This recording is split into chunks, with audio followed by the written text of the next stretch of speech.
கடலூர் மாவட்டம் பன்ருட்டி அருகே தேனீ ஆராய்ச்சி வகுப்பின் போது கதண்டுகள் கடித்ததில் வேளாண் கல்லூரி உதவி பேராசிரியர் பரிதாபமாக உயிரிழந்திருக்கிறார்.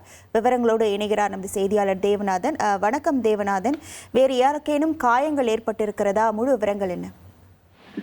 ராணிப்பேட்டை மாவட்டத்தில் உள்ள தனியார் வேளாண் கல்லூரி மாணவர்கள் மற்றும் மாணவிகள் பார்த்தோம் அப்படின்னா பூச்சி இனங்கள் குறித்த வகுப்பின் அடிப்படையில இன்று கடலூர் மாவட்டத்திற்கு தேனீ ஆராய்ச்சிக்காக வந்தாங்க.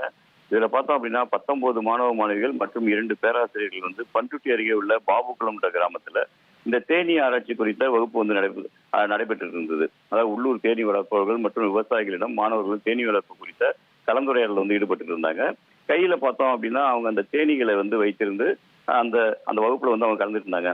அப்போது அந்த பகுதியில் இருந்த 100க்கும் மேற்பட்ட அந்த கதண்டுகள் வந்து மாணவர்கள் மற்றும் ஆசிரியர்கள் வந்து தாக்க துவங்கியது. இதனை அடுத்து மாணவர்கள் மற்றும் ஆசிரியர்கள் வந்து பதட்டமான நிலையில ஓடிய நிலையில பலரை வந்து அதில் வந்து இந்த கதண்டம் எனப்படும் வண்டுகள் வந்து தாக்கியதுல அந்த சுரேஷ் அப்படின்ற ஒரு பேராசிரியர் பார்த்தோம் அப்படின்னா அந்த சம்பவ இடத்திலே உயிரிழந்துடுறாரு.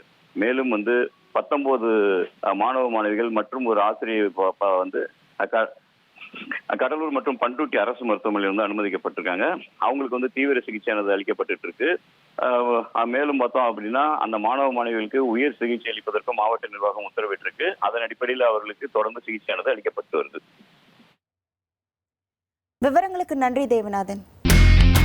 இனி செல்லும் இடமெல்லாம் செய்தி. தந்தி டிவியின் வாட்ஸ்அப் சேனலை ஃபாலோ பண்ணினா செல்ல இருக்கும் இடமெல்லாம் செய்தி. இதோ QR கோட் இப்பவே ஸ்கேன் பண்ணுங்க, ஃபாலோ பண்ணுங்க.